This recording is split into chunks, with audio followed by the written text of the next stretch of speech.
There's this gentleman that has come out now to claim that he is the father to Peter Salasya. Ni baba Peter Salasya. Wewe ni baba Peter Salasya? Tuliwachana na mama yake akiwa na miezi 3. Kama kamezaliwa. Sasa mimi hata Salasya mwenyewe sasa labda atokee tu angalie sura mwenyewe. Hata nimetoa kofia. Ana miezi 3 kakizaliwa wakiwa na 3 months. Kwa sababu kwa mama yake alikuwa na kichwa ngumu, unajua ni Muluya. Sasa huyo ni mtoto yangu. Najaribu kutafuta mahali walienda. Chenga. Sasa huyo ni original. Salasya sasa ameabandon baba. Achana na mama yake. Amekasirika, amesiririka. Shakari. Uone hata hiyo sura ni ya Peter Salasya. Hebu chaka mzee. Hebu nikwambie. Wewe koja. Nikiendesha gari. Naona Peter Salasya ati wewe nikiendesha gari ya jega. Ya pamba. Pale na mbale. Uyoku. Na wanaume wengine ukaaje? You know that umepeana dem ball, mimba, anaza, after amezaa, then unaruka mimba. Ukiona the child that ulikuwa umezalisha amekuwa successful, now that unaanza kusema huyo mtoto alikuwa wangu. I think Peter Salasya should ignore this guy and continue with his life. Because there is no way that you go through all this struggle, after now you have become to be a successful person. Kuna jamaa anajitokeza tu ati sijui mimi nilikuwa na mamake, mimi ndo nilizaa, tukaachana, tukafanya nini. Means we should stop these things. And anyway, if you are watching this channel for the first time, kindly please click the subscribe buttons, then allow the notification buttons to be on. Whenever you're producing a video like this one, YouTube will automatically giving you a notification. William Samoei Ruto has now made Harambee Star to be the best paid player in Africa. Or rather naweza sema amefanya wao ndio the most paid player in Africa. Kwa sababu the promise after promise, and the thing that president has ensured is that every promise that he make, he fulfill it. He begins to do 1 million, he fulfill it. Akaenda nao, wakaenda draw, he fulfill it. So, from that graph, those people who did mathematics, wamnasema graph should go up. He has now increased more goodies. Amapea another new parcels of promises. Tayari niko na maneno yenu ya jana iko hapa saa hii. Sisi tumekubaliana mnacheza kama nyinyi, mimi nacheza kama mimi. Tunasonga tukisonga. Si ndio? Sasa Sunday. Nataka sasa tukue na deal mpya. Hii ya Sunday. Sasa Sunday si tunashinda? Inshallah kwa mpenzi ya Mungu tunashinda. Si ndio? Sasa pile tulifanya ile hesabu siku ile. Tulifanya hesabu hapo. Sasa mnajua maja niwakumbushe. Nimeongeza kidogo. Sasa Sunday tukishinda hivi kila mtu 2.5 million.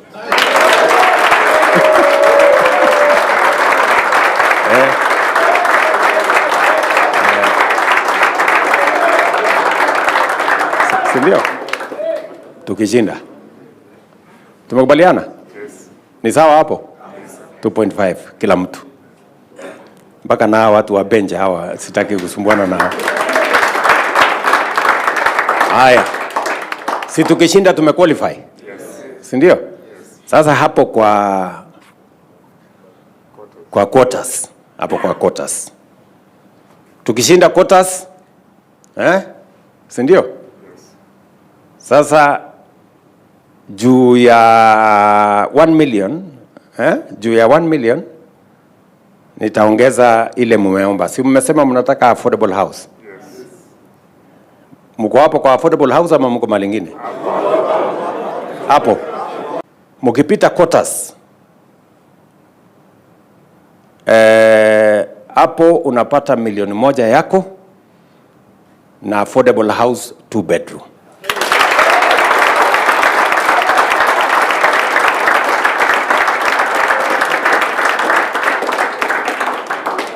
Si ndio?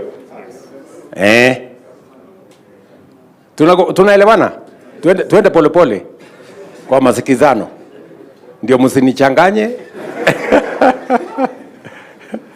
Captain, una rekodi vizuri? Hapo kwa quotas tukipita 1,000,000 affordable house 2 bedroom. 2 bedroom Aye. Sunday 2.5. Ati? Sunday 2.5. Sunday 2.5.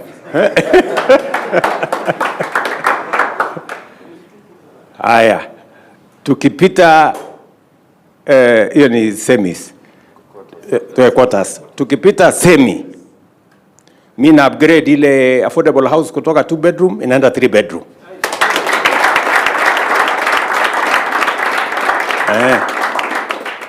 Ama namna hiyo. Sasa tukimaliza finali, sitaki kusema hapa, tutakuja tuketi chini. All appreciate president for what he's doing, but he should not make these things to be politicized. You know, the moment he starts to say tutawapea affordable housing, you know, affordable housing has been politicizing mostly from opposition. And Rigathi Gachagua is on the record. Immediately they will take this government out of the power. They will cripple away all these shenanigans of affordable housing. What if they cripple and then they already washapeana those players? What ni picture gani itakuwa inaonyesha? You should just maintain on money, give him promises zenye ziko halali, but on anything that is pertaining political, like hizi nyumba sijui what, you should just. The final story of the day, Murkomen issued a threat that he will arrest Rigathi Gachagua to record a statement with DCI immediately he lands from America. Then Rigathi Gachagua did not just sit back, he punches it back. Akasema, I will give you the time, the date, and even the flight number and even the flight number. I saw the Minister for Interior saying that we should be asked to help in investigations in this matter. We cannot help in any investigations because the Kenya government has not initiated any investigations against William Ruto. The people who have initiated investigations is the American Senate. So if there is need for us to help in investigations, we'll help the American Senate, not the Kenya government. Because the Kenyan government has not initiated any investigation. Number two, the Kenyan government cannot investigate William Ruto because those policemen work under him. And all the things he is doing of killing people and abducting people, he is doing with the very police. So there is nobody stupid enough to go and report William Ruto to the Kenyan police. Nothing will be done against it. So MSCS, please, don't sell fear to us. You know we cannot buy. In any case, it is the same CS who said that when 5 chiefs were abducted by Al-Shabaab, he said that they were going to negotiation with the Al-Shabaab to have them released. How can you negotiate with people you do not know? And since they were released after negotiations, the CS Interior knows much more than anybody else on who are the leaders of Al-Shabaab because he said publicly that he initiated negotiations for the release of the 5 chiefs who were abducted. The 5 chiefs were released after successful negotiations with the Al-Shabaab.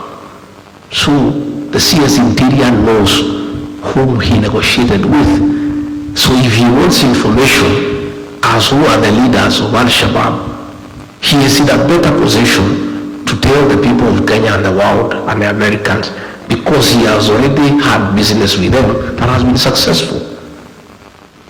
So, please, the Americans have... Murkomen yesterday, he said that even though Rigathi Gachagua will give more and more threats, he must record the statement mostly about the Al-Shabaab. It is very unfortunate that a person who is seeking public office and who has held a very high office is propagating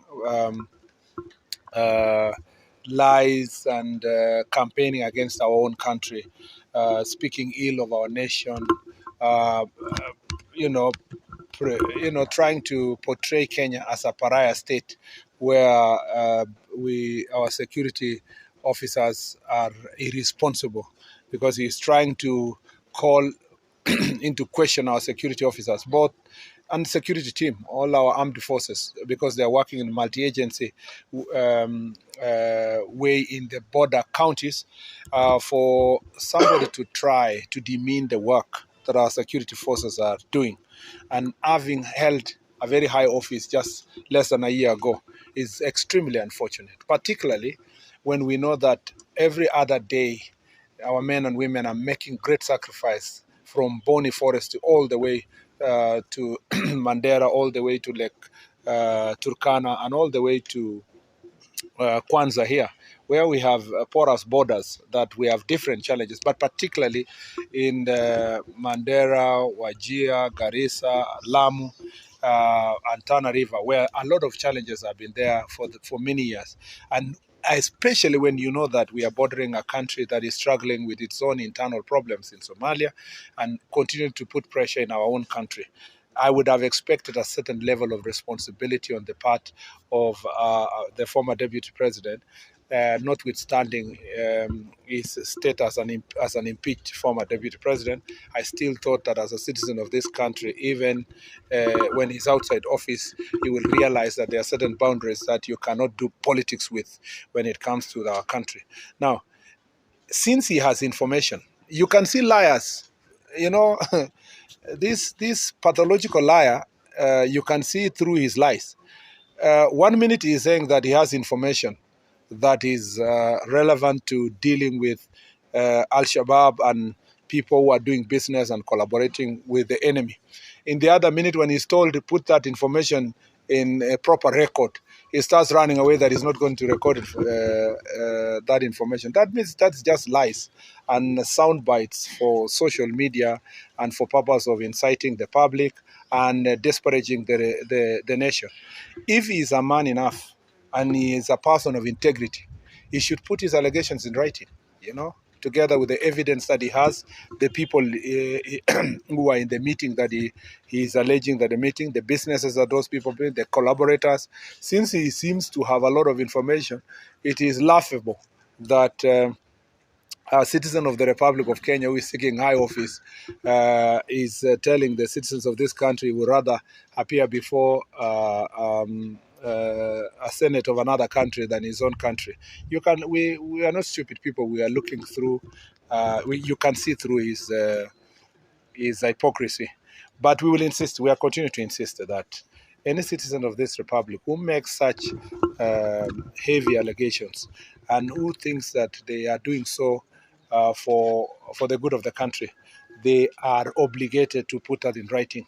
And and when I say that they should record a statement, it doesn't mean that the National Police Service is not independent.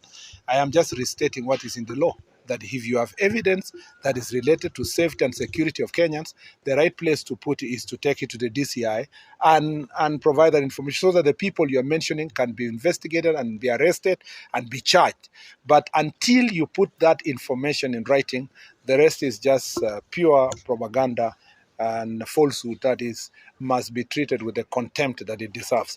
So I challenge the former deputy president to to make his allegations now properly on record if he really thinks that he has information that can help this country. But until then, we will treat it as the usual propaganda and the amazing level of contradictions that is now known. Because when you talk about the terrorist group, it's something that actually instill fear in most of the Kenyan. What feel that we all know what Al-Shabaab has done to this country, right from Garissa University back to Dusit D2. It's something that you cannot even try to imagine. So for me, that statement for Rigathi Gachagua is very bad. And You know, something we all love Rigathi Gachagua. If you don't love, okay, you all have your own political stand. For those who love Rigathi Gachagua, actually, you should now reduce the way he speak. You know, there's things that you can speak behind the curtain or even reproduce a statement rather than just standing and saying, I know this and this. You know, words, when you say, okay, I know this and this and this, you know, some people instill fear. But when you produce in a form of a statement, kuna some people hata watasoma, you know, this statement, they'll just be in media houses, they read, then everything will be there. But you know, when you are on a record, it's something that really instill fear in some of the Kenyans. Okay, right. That's what I have for you for today. Drop your comment in the comment section. I'll be doing my best to read it. And in case you're watching this channel for the first time, I just beg you, let's be part of this family. Subscribe and let's grow together. This is Murkomen Network. Bye bye.